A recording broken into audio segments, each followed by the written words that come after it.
जय श्री राम श्रोताओं, मैं आज आपके लिए मार्गशीर्ष शुक्ल पक्ष की मोक्ष एकादशी का महात्म्य की कथा लेकर आया हूँ। तो सुनिए मार्गशीर्ष शुक्ल पक्ष की मोक्ष एकादशी का महात्म्य। युधिष्ठिर बोले, देव देवेश्वर, मैं पूछता हूँ मार्गशीर्ष मास के शुक्ल पक्ष में जो एकादशी होती है उसका क्या नाम है, कौन सी विधि है तथा उसमें किस देवता का पूजन किया जाता है। स्वामिन, ये सब यथार्थ रूप से बताइए। श्री कृष्ण ने कहा, नरश्रेष्ठ, मार्गशीर्ष मास के कृष्ण पक्ष में उत्पन्ना नाम की एकादशी होती है, जिसका वर्णन मैंने तुम्हारे समक्ष कर दिया है।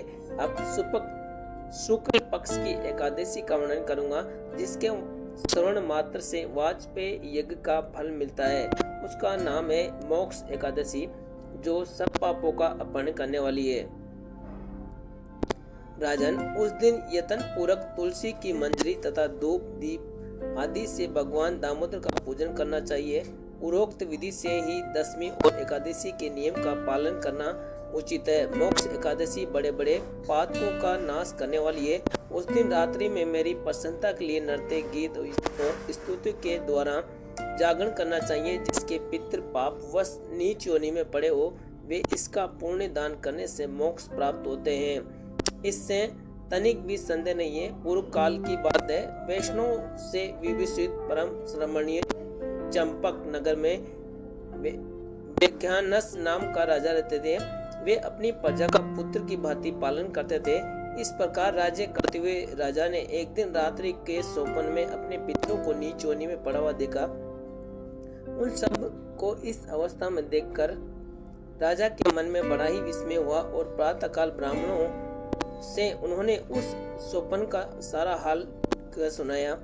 बोले, ब्राह्मणों, मैंने अपने पितरों को नरक में गिरा हुआ देखा है। वे बार बार होते हुए मुझसे यूं कह रहे हैं कि तुम हमारे तनुज हो, इसलिए इस नरक समुद्र से हम लोगों का उद्धार कीजिए। दिव्यजनों, इस रूप में मुझे पितरों के दर्शन हुए, इससे मुझे चैन नहीं मिलता। क्या करूं, कहाँ जाऊं? मेरा हृदय कांप रहा है। दिव्यजनों, वह व्रत, वह तप और वह योग जिससे मेरे पुरुष तत्काल नरक से छुटकारा पा जाए, बताने की कृपा करें मुझे।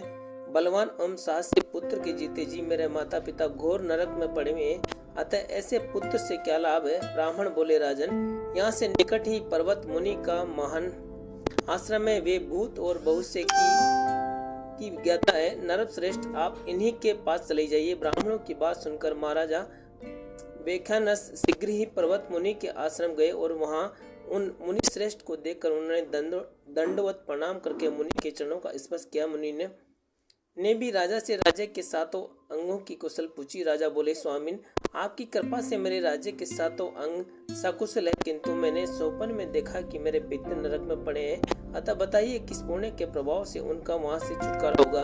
राजा की ये बात सुनकर मुनि श्रेष्ठ मुहूर्त तक मुनि बोले, राजन, तुम चिंता मत करो। मार्गशीर्ष मास के शुक्ल पक्ष की मोक्ष नाम की एकादशी है।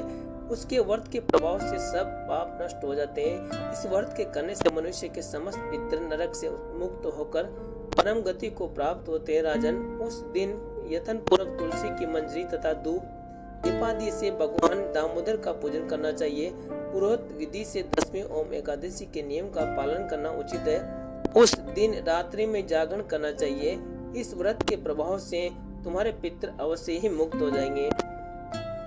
राजा बोले, महर्षि, आपने मुझ पर महान कृपा की है। आपके वचनों से मेरा सारा सुख दूर हो गया। अब मैं विधि पूर्वक मार्गशीर्ष शुक्ल पक्ष की मोक्ष एकादशी का व्रत करूंगा। इस व्रत के प्रभाव से यदि मेरे पितरों का निश्चय ही उद्धार होगा तो इससे बढ़कर मेरे लिए और कोई सौभाग्य नहीं है। ये सुनकर मुनि श्रेष्ठ पर्वत अत्यंत प्रसन्न हुए और उन्होंने राजा को आशीर्वाद दिया। जय श्री राम। दोस्त श्रोताओं, अगर आपको हमारे चैनल पर नए आए हो तो चैनल को सब्सक्राइब करके शेयर कर दीजिए और आपको ये कथा पसंद आई हो तो इसको अपने परिवार और दोस्तों के साथ शेयर कर दीजिए और कमेंट में जय श्री राम लिख दीजिए। जय श्री राम।